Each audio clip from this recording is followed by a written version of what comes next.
ಎಲ್ರಿಗೂ ನಮಸ್ಕಾರ.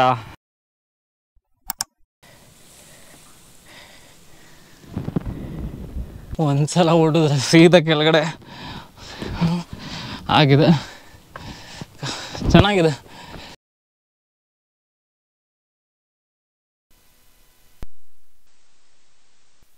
Hi, hello, ಎಲ್ರಿಗೂ ನಮಸ್ಕಾರ.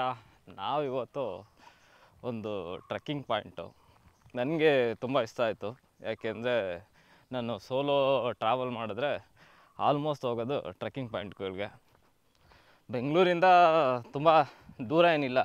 ಹಾಗೆ ಹುಡುಕ್ತಾ ಇರಬೇಕಾದ್ರೆ ಧರ್ಮಸ್ಥಳ ತುಂಬ ಸಲ ಓಡಾಡಿದ್ದೀವಿ. ಅದು ಹತ್ರನೇ ಒಂದು 32 ಕಿಲೋಮೀಟ್ರ್ ಇರ್ಬೋದೇನೋ ಅಷ್ಟೇ.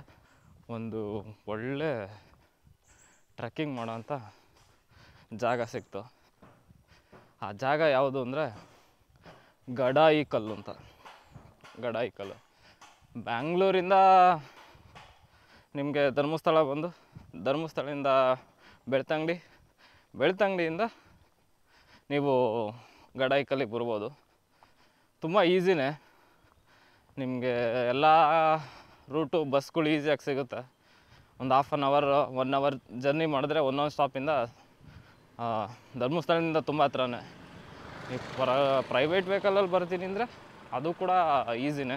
ಯಾಕೆಂದರೆ ಒಂದು 40 ಕಿಲೋಮೀಟರ್ಸೆಲ್ಲ ರೀಚ್ ಆಗ್ಬೋದು ಇಲ್ಲಿಗೆ ಬರಲಿಕ್ಕೆ. ಗಡಾಯಿಕಲ್ಲಿಗೆ ನಾನು ಬಸ್ಸಿಗೆ ಬಂದೆ. ಅಲ್ಲಿ ಮಂದಾರತಿ ಅಂತ ಒಂದು ಚಿಕ್ಕ ಹಳ್ಳಿ. ಆ ಹಳ್ಳಿಯಿಂದ 2 ಕಿಲೋಮೀಟ್ರ್ ಇದೆ ಆ ಗಡಾಯಿಕಲ್ಲು ಬೆಟ್ಟಕ್ಕೆ. ಆ ಬೆಟ್ಟ ಹೇಗಿದೆ ಅಂತ ನೋಡೋಣ ಬನ್ನಿ, ತೋರಿಸ್ತೀನಿ ನಿಮಗೆ. ನಾವೀಗ ಹೋಗ್ಬೇಕಾಗಿರೋದು ಈ ಬೆಟ್ಟಕ್ಕೆ, ಗಡಾಯಿಕಲ್ಲು ಫಾರೆಸ್ಟ್ ಹತ್ತಲಿಕ್ಕೆ. ಟ್ರೆಕ್ಕಿಂಗ್ ಹೇಗಿದೆ ಅಂತ ಹೋಗ್ತಾ ತೋರಿಸ್ತೀನಿ ಬನ್ನಿ. ಟೈಮ್ ಸ್ಪೆಂಡ್ ಮಾಡೋದಾದರೆ ಫ್ಯಾಮಿಲಿ ಜೊತೆ ಆ ಹರಿಯ ನೀರಲ್ಲಿ ಈಜಾಡ್ಬೋದು, ಟೈಮ್ ಸ್ಪೆಂಡ್ ಮಾಡ್ಬೋದು. ಜೊತೆಗೆ ವಾಕ್ ಮಾಡೋ ಇಂಟ್ರೆಸ್ಟ್ ಇದ್ದರೆ ಆರಾಮಾಗಿ 2 ಕಿಲೋಮೀಟ್ರ್ ನಡ್ಕೊಂಡೇ ಬಂದ್ಬಿಡ್ಬೋದು. ಗಡಾಯಿಕಲ್ಲು ಈ ಕಡೆ ತೋರಿಸಿದ್ದಾರೆ. ಈಗ ಟ್ರಾವೆಲ್ ಮಾಡೋಣ. ಇಲ್ಲಿ ನಾನು ಸರ್ಚ್ ಮಾಡಿದ ಪ್ರಕಾರ ಫಾರೆಸ್ಟ್ ಡಿಪಾರ್ಟ್ಮೆಂಟವರು ಟಿಕೆಟ್ಸ್ ಮಾಡಿದ್ದಾರೆ. ಗಡಾಯಿ ಬೆಟ್ಟದ್ದು ಎಕ್ಸ್ಪೀರಿಯೆನ್ಸ್ ನಂದು ಹೇಗಿತ್ತು ಅಂತ ನಿಮಗೆ ಟೋಟಲಿ ಶೇರ್ ಮಾಡಿ. ಅರ್ಲಿ ಮಾರ್ನಿಂಗ್ ಬೇಗ ಬಂದರೆ ಈ ಬೆಟ್ಟ ಹತ್ಲಿಕ್ಕೆ ತುಂಬ ಸಖತ್ತಾಗಿರುತ್ತೆ. ಸೋಲೋ ಟ್ರಾವೆಲ್ ಏನಕ್ಕೆ ಖುಷಿ ಕೊಡುತ್ತೆ ಅಂದರೆ ನಿಶಬ್ದ ತುಂಬ ಒಳ್ಳೆಯದು. ಮನಸ್ಸಿಗಾದರೂ ಸರಿ, ತಲೆಗಾದರೂ ಸರಿ. ಇಲ್ಲಿಗೆ ಇನ್ನೊಂದು ವಿಪರ್ಯಾಸ ಏನಂದ್ರೆ ಬಾಡಿಗೆ ರೂಪದಲ್ಲಿ ಅಮೌಂಟ್ ಕೇಳ್ತಾರೆ. ನೀವು ಒಬ್ಬರಾದರೂ ಸರಿ, 3 ಜನ ಆದರೂ ಸರಿ, ಇಷ್ಟು ಅಂತ ಅಷ್ಟು ಕೊಟ್ಬಿಟ್ಟು ಒಂದು 2-2.25 ಕಿಲೋಮೀಟ್ರ್ ಆಗುತ್ತೆ ವಾಕಲ್ಲಿ ಬಂದರೆ. ನಾನಂತೂ ನಡ್ಕೊಂಡೇ ಬಂದೆ ನೇಚರ್ ನೋಡಿಕೊಂಡು. ನೀವು ನೆಕ್ಸ್ಟ್ ಟೈಮ್ ಬರಬೇಕು ಅಂದರೆ ಒಬ್ಬರೇ ಅಲ್ದಲ್ಲೇ ಫ್ರೆಂಡ್ ಸರ್ಕಲೆಲ್ಲ ಬರಬೇಕು ಅಂದರೆ ಆಟೋ ತೊಗೊಂಡು ಬಂದು ಟೈಮ್ ಪಿಕಪ್ ಮಾಡ್ಬೋದು. ನನಗೆ ಟೈಮ್ ಪಿಕಪ್ ಸೆನ್ಸ್ ಏನಿಲ್ಲ. ರೀಸನ್ ಏನಂದರೆ ಫುಲ್ ಒಬ್ಬನೇ ಓಡಾಡ್ಕೊಂಡಿರ್ಬೇಕು ಅನ್ನೋ ಆಸೆ. ಹಾಗಾಗಿ ಆಟೋ, ಬಸ್ಸು ಒಬ್ಬೊಬ್ಬನಿಗೆ ಜಾಸ್ತಿ ಕೇಳಿದ್ರೆ ಹೋಗೋಲ್ಲ, ಲೋ ಬಜೆಟ್ಟು. ಹಾಗಾಗಿ ಈಗ ಇನ್ನೇನು ರೀಚ್ ಆಗ್ತೀನಿ. ಆಲ್ಮೋಸ್ಟ್ ಬಂದೆ ಬೆಟ್ಟದ ಹತ್ರ. ನೋಡಿ, ಬೆಟ್ಟ ಹೀಗಿದೆ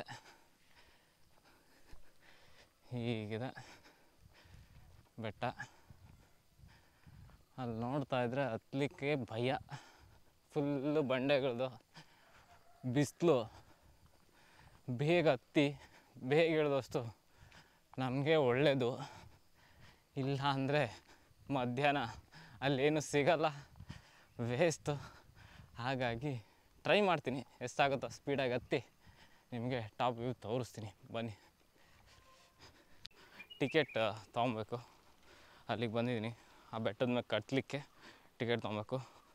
ಎಷ್ಟು ಪ್ರೈಸ್ ಇದೆ ಅದಕ್ಕೆ ಅನ್ನೋದನ್ನ ನೋಡಿ ತೋರಿಸ್ತೀನಿ. ನೋಡಿ, ಫೈನಲಿ ಇಲ್ಲಿಗೆ ಬಂದ್ವಿ. ಇದ್ರ ಫುಲ್ ಹಿಸ್ಟ್ರಿ ಇಲ್ಲಿ ಕೊಟ್ಟಿದ್ದಾರೆ. ಇಲ್ಲಿ ಹಿಸ್ಟ್ರಿ ತೊಗೊಂಡು ತುಂಬ ಜನ ಹೋಗಿದ್ದಾರೆ ಬೈಕು ಕಾರ್ಗಳು ನಿಲ್ಲಿಸಿ. ನೋಡಿ ಹೀಗಿದೆ ಗೇಟ್, ಇಲ್ಲಿಂದ ಟ್ರಾವೆಲ್ ಮಾಡಬೇಕು. ಜೊತೆಗೆ ಇಲ್ಲಿಯ ಸೆಕ್ಯೂರಿಟೀಸ್ ಇದ್ದೇ ಇರುತ್ತೆ, ಅವ್ರ ಹತ್ರ ಮಾತಾಡಿ ಕೇಳಿ ಟಿಕೆಟ್ ತೊಗೊಂಡು ಎಷ್ಟೊತ್ತಾಗುತ್ತೆ ಅಂತ ಮಾತಾಡಿ ಹೋಗೋಣ ಬನ್ನಿ. ಬೆಟ್ಟದ ಮೇಲೆ ಕತ್ತಕ್ಕೆ ಗೇಟಿಂದ ದಾರಿ ಇದು. ಎಷ್ಟೊತ್ತು ಬೇಕಾಗುತ್ತೆ? ಹೋಗಿ ಬರಲಿಕ್ಕೆ 3 ಗಂಟೆ ಬೇಕು. ಹೋಗಿ ಬರ್ಲಿಕ್ಕೆ 1.5 ಅವರ್ ಬೇಕಾ? ಹತ್ತಲಿಕ್ಕೆ 1.5 ಗಂಟೆ ಬೇಕು. ಓಕೆ. ಎಷ್ಟು ಕಿಲೋಮೀಟರ್ಸ್ ಇದೆ ಸರೌಂಡಿಂಗ್ ಹಾಗಾದರೆ ಇದು ಬೆಟ್ಟ? 1.5 ಕಿಲೋಮೀಟರ್. 1.5 ಕಿಲೋಮೀಟರ್ ಅಷ್ಟೇ, ಬಟ್ ಹತ್ತಲಿಕ್ಕೆ 1.5 ಅವರ್ ಬೇಕಾಗುತ್ತೆ. ಅದು ಹೋಗಿ ವಾಪಸ್ ನೋಡಿ ಫುಲ್ ಟೀಮು ಅರ್ಧ ಹತ್ತಿ ಸಾಕಾಗಿ ಇಡ್ತಿದ್ದಾರೆ. ಹಾಂ, ಇಲ್ಲಿ ಲೋಕಲ್ ಇವರು ಟಿಕೆಟ್ ಕೊಡ್ತಾರೆ. ಪರ್ ಟಿಕೆಟ್ 50 ರೂಪೀಸು, ಅಡಲ್ಟ್ಗಾದರೆ 50, ಚಿಲ್ಡ್ಗಾದರೆ 25 ರೂಪಾಯಿ. ಆನ್ಲೈನ್ ಪೇಮೆಂಟಾ? ನೋಡಿ ಅವ್ರು ಹೇಳ್ತಾ ಇದ್ದಾರೆ QR ಕೋಡ್ಸ್ ಇದೆಯಲ್ಲ, ಅಲ್ಲಿ ಆನ್ಲೈನಲ್ಲಿ ಬುಕ್ಕಿಂಗ್ ಮಾಡಿ ಹೋಗಬೇಕು. ಆ್ಯಪ್ನಲ್ಲಿ ಇಲ್ಲಿ ರಿಜಿಸ್ಟರ್ ಮಾಡಬೇಕು. ರಿಜಿಸ್ಟ್ರೇಷನ್ QR ಕೋಡ್ ಹಾಕಿದ್ರಲ್ಲ ಅದನ್ನು ಸ್ಕ್ಯಾನ್ ಮಾಡಿ ರಿಸರ್ವೇಷನ್ ಫಾರ್ಮ್ ಅಂತ ಹೇಳ್ಬಿಟ್ಟು ನೋಡಿ ಇಲ್ಲಿ ಮೊಬೈಲಲ್ಲಿದೆ. ಈ ಫಾರ್ಮ್ ಎಲ್ಲ ಫಿಲ್ ಮಾಡಿ ಯಾವ ಊರು ಏನು ಎತ್ತ, ಆಮೇಲೆ ಗಡೇಕಲ್ ಯಾವುದ್ಯಾವ್ದಕ್ಕೆ ಹೋಗ್ತಾಯಿದ್ರು, ಯಾವ ಲೊಕೇಶನ್ಗೆ ಹೋಗ್ತಾಯಿದ್ದೀವಿ, ಎಷ್ಟು ಜನ ಹೋಗ್ತಾಯಿದ್ದೀವಿ, ನಿಮ್ಮ ಲೊಕೇಶನ್ ಏನು, ಅದ್ರ ಜೊತೆಗೆ ಇಲ್ಲಿ ಕಂಪಲ್ಸರಿ ಆಧಾರ್ ಕಾರ್ಡು ಅಥವಾ ಡ್ರೈವಿಂಗ್ ಲೈಸೆನ್ಸ್ ಅಪ್ಲೋಡ್ ಮಾಡೋಕ್ಕಾಗುತ್ತೆ. ಸೊ ಅಪ್ಲೋಡ್ ಮಾಡಿ ಇಲ್ಲಿಂದ ಬೇಗ ಸ್ಪೀಡಾಗಿ ಟ್ರಾವೆಲ್ ಮಾಡ್ಬಿಡೋಣ. ಅರ್ಧ ಗಂಟೆ ಅಷ್ಟೇನಾ? 1 ಅವರ್ ಆಯಿತಾ ಅರ್ಧ ಹೋಗ್ಲಿಕ್ಕೆ? ಓಕೆ. ಮತ್ತೆ ಇಳಿಲಿಕ್ಕೆ ಸೇಮಾ? ಮತ್ತೆ ಅಲ್ಲಿಂದ ಇಳಿಲಿಕ್ಕೆ ಸೇಮ್ ಆಯಿತಾ ಅಥವಾ ಇನ್ನೂ ಒಂದು 10 ಮಿನಿಟ್ಸ್? ಇಳಿಬೇಕಾದ್ರೆ ಬೇಗ ಇಳಿದ್ಬಿಡ್ತೀರಾ? ಹತ್ಲಿಕ್ಕೆ ಮಾತ್ರ ಅಷ್ಟೇ. ನೋಡಿ ಅವ್ರು ರೆಗ್ಯುಲರ್ ಆಗಿ ಓಡಾಡೋರು ಹೇಳ್ತಾ ಇದ್ದಾರೆ.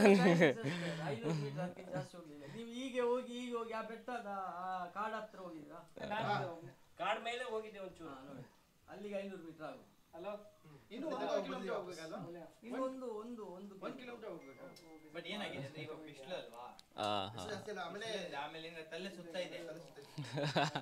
ಹತ್ಲಿಕ್ಕೆ ರೆಗ್ಯುಲರ್ 7 ಗಂಟೆ ಅಲ್ಲ ಮಾರ್ನಿಂಗು? ಈಗ 8 ಗಂಟೆ. 8 ಗಂಟೆಗೆ 3 ಗಂಟೆಗೆ ಕ್ಲೋಸ್ ಮಾಡ್ತಾರೆ. ಈಗ 6 ಗಂಟೆ ತನಕನೂ ಇಲ್ಲ ಹಾಗಾದ್ರೆ? 8 ಗಂಟೆ ಬೆಳಗ್ಗೆ ಆದರೆ 4 ಗಂಟೆ ಇತ್ತು, ಅದೀಗ 3 ಗಂಟೆ ಮಾಡ್ತಾರೆ. ಸೊ 8ರಿಂದ 3 ಗಂಟೆ ಬಿಟ್ಟರೆ 6:30 7 ಗಂಟೆ ಆಗ್ತದೆ ಬರುವಾಗ. ಈಗ 6 ಗಂಟೆಗೆ ಬೇಗ ಕತ್ಲಾಗ್ತದೆ.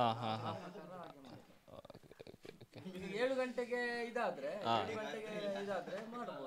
ಹತ್ತಿ ಇಳಿಲಿಕ್ಕೆ ಟೈಮ್ ಆಗುತ್ತೆ ಅನ್ನೋ ಉದ್ದೇಶಕ್ಕೋಸ್ಕರ ತುಂಬ ಆಗುತ್ತೆ.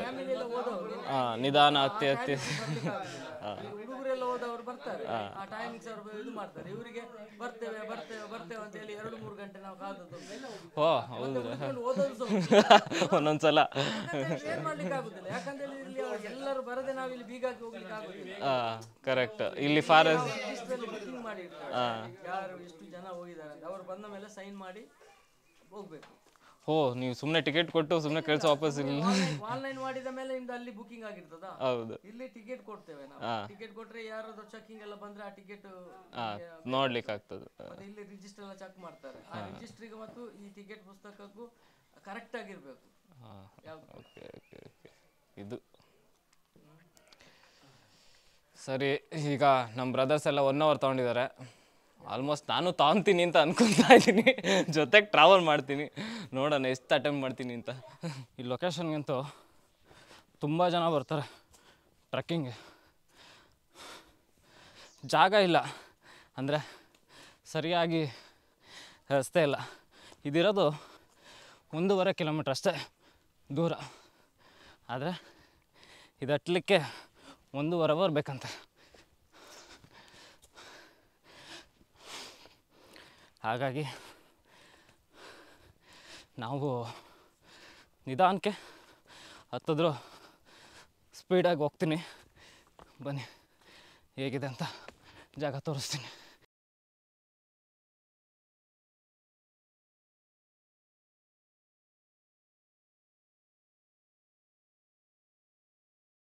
ಚಿಕ್ಕ ರಸ್ತೆ. ಇಲ್ವೇನು ವಿಶೇಷ ಅಂದರೆ ನೋಡಿ, ಮುಂದೆ ಕಾಣ್ತಾ ಇರೋದು ಬಂಡಲ್ಲೇ ಕೊರೆದಿರೋ ಚಿಕ್ಕ ಚಿಕ್ಕ ಮೆಟ್ಲುಗಳಿಂದ ಮೇಲ್ತುದಿಗೆ ಹೋಗ್ಬೇಕು. ನನಗೆ ಒಬ್ಬರು ಅಂಕಲ್ಲು ಚಾಮುಂಡಿ ಬೆಟ್ಟನ ಜೊತೆಗೆ ಟ್ರಾವೆಲ್ ಮಾಡಿಸ್ತಾ ಮಾತಾಡ್ಕೊಂಡು ವಾಕ್ ಮಾಡ್ತಾ ತುಂಬ ಸ್ಪೀಡ್ ಆಗತ್ತಿದ್ವಿ. ಎಲ್ಲೂ ಬ್ರೇಕು ಕೊಟ್ಟಿರಲಿಲ್ಲ. ಅದು ಮತ್ತೆ ಈ ಜಾಗ ನೋಡಿದಾಗ ಆ ಬೆಟ್ಟ ಹತ್ತಿದ್ದು ಜ್ಞಾಪಕ ಬಂತು. ಏನಕ್ಕೆ ಸುಸ್ತಾಗುತ್ತೆ ಅಂದರೆ ಇಲ್ಲಿ ಮೆಟ್ಲುಗಳು ದೊಡ್ಡ ದೊಡ್ಡದು, ಕಾಲು ಮೇಲೆ ಎತ್ತಿ ಇಡೋದ್ರಿಂದ ಬೇಗ ಎನರ್ಜಿ ಹೋಗುತ್ತೆ. ಇಳಿಲಿಕ್ಕೆ ಮಾತಾಡಿದೆ ನೋಡಿ ಹೇಗಿದೆ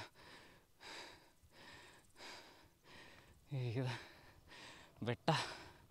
ಇನ್ನು ತುದಿ ಹೋಗೋಣ ಮನೆ.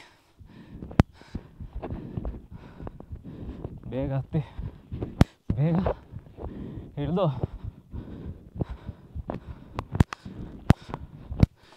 ಜಾಗ ಮಾತ್ರ ನನಗೆ ತುಂಬ ಇಷ್ಟ ಆಯಿತು. ಟ್ರೆಕ್ಕಿಂಗ್ ಮಾಡಲಿಕ್ಕೆ ಹೇಳಿ ಮಾಡಿಸಿದ್ರು ಅವಳು ಜಾಗ ನೋಡಿ ಹೇಗಿದೆ. ಇನ್ನೊಂದು ಟೀಮು ಟ್ರೆಕ್ಕಿಂಗ್ ಆಗ್ತಾ ಇದ್ದಾರೆ. ಈ ಬೆಟ್ಟ ನನಗೆ ಯಾಕೆ ಇಷ್ಟ ಆಯಿತು ಅಂದರೆ ಹತ್ತಲಿಕ್ಕೆ ಕಡಿಮೆ ದೂರನೇ ಇದೆ, ಆದರೆ ಹತ್ತುತ್ತಾ ಕಡಿದಿಗಾಗಿರೋದ್ರಿಂದ ಬ್ಯಾಕ್ ಪೈನು ಮತ್ತು ಕಾಲುಗಳು ಸೇದೋ ಥರ ಫೀಲ್ ಬರುತ್ತೆ. ಯಾಕೆ ಅಂದರೆ ಒಂದೊಂದು ಮೆಟ್ಲು ಹತ್ತಲಿಕ್ಕೆ ಲಾಂಗ್ ಸ್ಟೆಪ್ಸ್ ಹಿಡಿಬೇಕು. ಹಾಗಾಗಿ ಜೀವನವೂ ಅಷ್ಟೇ ಅನಿಸ್ತಿದೆ. ತುಂಬ ಚಿಕ್ಕದಲ್ವಾ, ಬೇಗ ಕುಡಿದು ತಿಂದು ಸೇದಿ ಮಜಾ ಮಾಡಿಬಿಟ್ಟು ಹೋಗ್ತಾ ಇರೋಣ ಅಂತ ಅಂತಾರೆ. ಆದರೆ ಅದು ಅಲ್ಲ. ಯಾಕೆ ಅಂದರೆ ಚಿಕ್ಕ ಲೈಫಲ್ಲಿ ನೀವು 30 ವರ್ಷ ಬದುಕಿದಿರೋ 40 ವರ್ಷ ಬದುಕಿದಿರೋ ಕೊನೆಯಲ್ಲಿ ಯಾರೂ ಕೇಳಲ್ಲ. ಕೊನೆಯಲ್ಲಿ ಕೇಳೋದು ಅವ್ರ ಆದರ್ಶಗಳು, ಇಲ್ಲ ಅವ್ರ ಅಪ್ಪ ಮಾಡಿಟ್ಟೋಗಿರೋ ಆಸ್ತಿ, ಕೆಲವು ಉಳಿಸ್ಕೊಂಡಿರೋ ನಂಬಿಕೆಯ ಸಂಬಂಧಗಳು ಅಷ್ಟೇ ಈ ಪ್ರಪಂಚದಲ್ಲಿ ನಾವು ಬಿಟ್ಟೋಕ್ಕಾಗದು. ಹಾಗಾಗಿ ಬೀಡಿ, ಸಿಗರೆಟ್, ಎಣ್ಣೆ ಕುಡಿದು ಜೀವನ ಎರಡನ್ನೂ ವೇಸ್ಟ್ ಮಾಡಬೇಡಿ.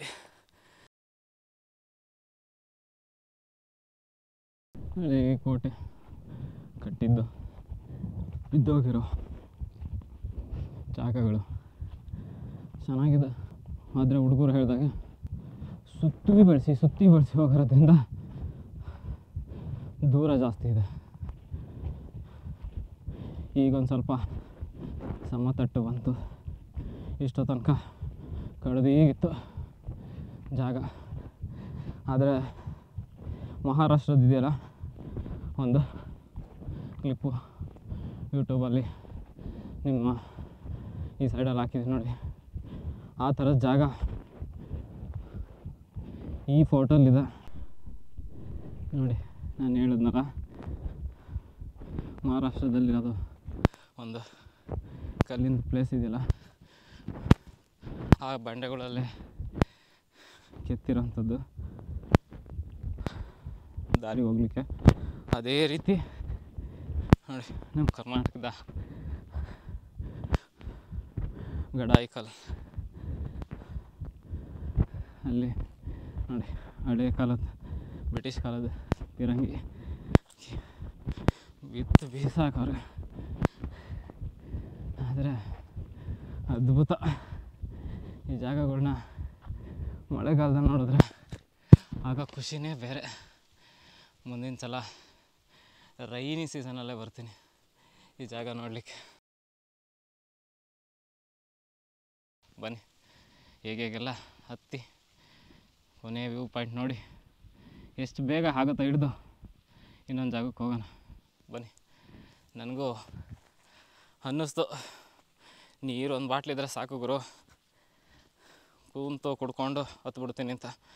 ಆದರೆ ನನ್ನ ವಾಟ್ರ್ ಬಾಟ್ಲು ಹತ್ತತ್ರ ಮುಕ್ಕಾಲು ಭಾಗ ಖಾಲಿ.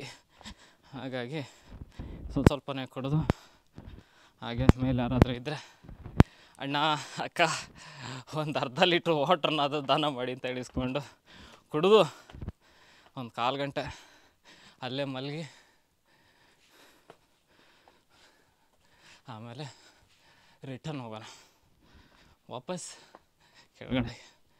ನೋಡಿ ಹೇಗಿದೆ ಜಾಗ, ನೋಡಿ ಹೇಗಿದೆ ಮೆಟ್ಲುಗಳು, ಜಾಗ.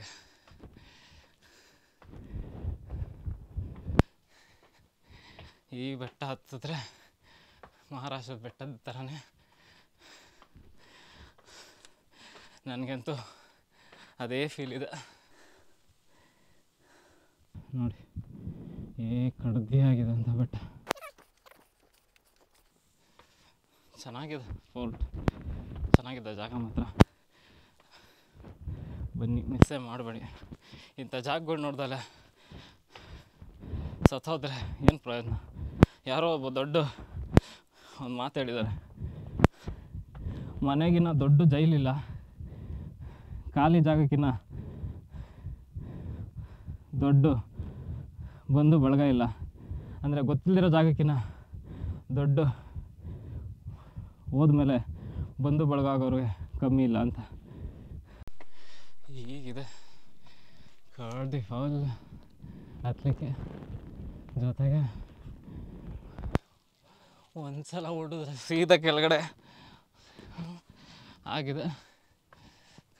ಚೆನ್ನಾಗಿದೆ ಕ್ಲೈಂಬಿಂಗ್ ಮಾಡೋದು. ಮತ್ತೆ ನೀವು ಟ್ರೈ ಮಾಡಿ, ಕಮೆಂಟ್ ಮಾಡಿ ಏನು ಅನ್ನಿಸ್ತು ಅಂತ.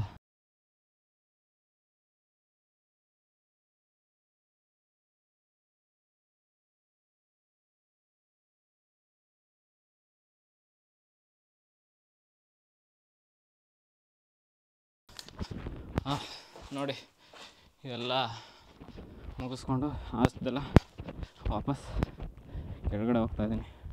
ಹತ್ತದು 1.5 ಗಂಟೆ ತೊಗೊಂಡ್ರೆ ಇಳಿಯೋದು ಮೇ ಬಿ ಒಂದು 40 ನಿಮಿಷ ತೊಗೊಬೋದು ಅಷ್ಟೆ. ಯಾಕೆಂದರೆ ಮನುಷ್ಯ ಜೀವನದಲ್ಲಿ ಹತ್ತೋದು ಕಷ್ಟ, ಬೀಳೋದು ಸೆಕೆಂಡಲ್ಲಿ ಬಿದ್ದೋಗ್ತಾರೆ ಕೆಳಗಡೆ ಬೀಳೋದು. ಹಾಗಾಗಿ ಖುಷಿಯಾಗಿ ಹತ್ತದಷ್ಟೇ ಸ್ಪೀಡು ಜೋಶಿಂದ ಇಳಿಯೋದನ್ನು ಅಷ್ಟೇ ಸ್ಪೀಡಾಗಿ ತೊಗೊಂಡ್ರೆ ಲೈಫ್ ಚೆನ್ನಾಗಿರುತ್ತೆ. ಕೊನೆಯದಾಗಿ ಬೆಟ್ಟನ ಹತ್ತಿ ಮುಗಿಸಿದ್ದಾಯ್ತು. ಹಿಂದೆ ನೋಡ್ತಾ ಇದ್ದೀರಲ್ಲ ಅಲ್ಲೊಂದು ವ್ಯೂ ಪಾಯಿಂಟ್ ಇದೆ. ಅದು ಬಿಟ್ಟರೆ ನಾನು ಹೋಗ್ತಾ ಇರೋ ರೋಡಲ್ಲಿ ಇನ್ನೊಂದು ವ್ಯೂ ಪಾಯಿಂಟ್ ಇದೆ. ನೋಡಿ ಹೇಗಿದೆ.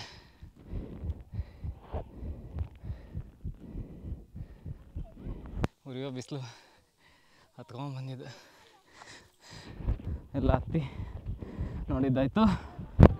ಈಗ ಬೆಟ್ಟದ ತುದಿ ಮುಟ್ಟಿ ಈ ಕಡೆ ಆ ಕಡೆ ಹೋಗಲ್ಲ, ನನಗೆ ಟೈಮ್ ಆಯಿತು. ಹಾಗಾಗಿ ವಾಪಸ್ ಇಳಿತಾ ಇದ್ದೀನಿ. ಕೆಲವೊಂದೊಂದು ಜಾಗ ಮನಸ್ಸಿಗೆ ತುಂಬ ಇಷ್ಟ ಆಗುತ್ತೆ. ಕಾರಣ ಯಾಕೆ ಅಂತ ಗೊತ್ತಿಲ್ಲ, ಆದರೆ ಬೇರೆ ಎಲ್ಲೋ ಹೋಗಿ ಜಾಗಗಳು ಸುತ್ತಿ ಫೀಲ್ ಮಾಡೋದಕ್ಕಿಂತ ನಮ್ಮದೇ ಕರ್ನಾಟಕ ಜಾಗ, ನಾವೇನು ಬೇರೆ ರಾಷ್ಟ್ರಗಳು ಸ್ಟೇಟ್ಗಳಿಗೆ ಹೋಗ್ತೀವಿ, ಬೇರೆ ರಾಜ್ಯಗಳಿಗೆ ಹೋಗಿ ನೋಡ್ತೀವಿ, ಅದಕ್ಕಿಂತ ಒಳ್ಳೆ ಅದ್ಭುತವಾದ ಜಾಗಗಳು ನಮ್ಮ ಕರ್ನಾಟಕದಲ್ಲೇ ಇದೆ. ಎಲ್ಲರೂ ಕರ್ನಾಟಕದಲ್ಲಿ ಆದಷ್ಟು ಪ್ರವಾಸಿ ತಾಣಗಳಿಗೆ ವಿಸಿಟ್ ಮಾಡಿ. ಯಾಕೆಂದರೆ ನಿಮ್ಮ ಆರೋಗ್ಯನೂ ಚೆನ್ನಾಗಿರುತ್ತೆ. ಇಂಥ ಜಾಗಗಳಿಗೆ ಬಂದಾಗ ಸಂತೋಷನೂ ಆಗುತ್ತೆ. ಮತ್ತು ಬಂದಾಗ ಗಲೀಜಂತೂ ಮಾಡಬೇಡಿ, ತುಂಬ ಇಂಪಾರ್ಟೆಂಟು. ಯಾವುದೇ ಜಾಗಕ್ಕೆ ಬಂದರೂ ಅಲ್ಲಿಯ ಸ್ವಚ್ಛತೆಯನ್ನು ಮೇಂಟೈನ್ ಮಾಡಿ, ಮರಿಬೇಡಿ. ಯಾಕೆಂದರೆ ಇಲ್ಲಿ ಕ್ಲೀನ್ ಮಾಡಲಿಕ್ಕೆ ಯಾವುದೇ ಎಂಪ್ಲಾಯ್ಗಳು ನೀಡೋಕ್ಕಾಗಲ್ಲ. ಪ್ರಕೃತಿ ನಾವು ಎಷ್ಟು ಹಾಳು ಮಾಡ್ತೀವೋ ಅದರ ಡಬ್ಬಲ್ಲು ಮನುಷ್ಯನ ಹಾಳು ಮಾಡುತ್ತೆ. ಹಾಗಾಗಿ ದಯವಿಟ್ಟು ಪ್ರಕೃತಿನ ಯಾವತ್ತೂ ಕಸ ಹಾಕಿ ಅಥವಾ ಪೇಪರ್ ಎಸ್ತು ಹಾಳು ಮಾಡಬೇಡಿ. ನಿಮಗೆ ಜಾಸ್ತಿ ತೂಕ ಅನಿಸಲ್ಲ, ನೀವೇನು ಬ್ಯಾಗು ಕವರು ಏನು ತಂದಿರ್ತೀರ ಅದರೊಳಗಡೆ ವೇಸ್ಟ್ ಹಾಕೊಂಡು ಹೋಗಿ ಕೆಳಗಡೆ ಒಂದು ಜಾಗದಲ್ಲಿ ಹಾಕಿ. ಅದೇ ಎಲ್ಲರಿಗೂ ಮಾದರಿಯಾಗಿ ನಿಮ್ಮನ್ನು ಫಾಲೋ ಮಾಡ್ತಾರೆ.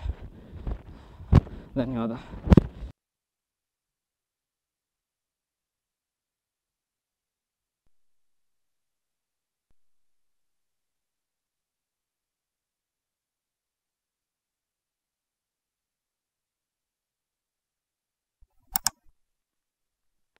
ಎಲ್ರಿಗೂ ನೋಡೋಕ್ಕೆ ಈ ವಿಡಿಯೋನ ಧನ್ಯವಾದಗಳು.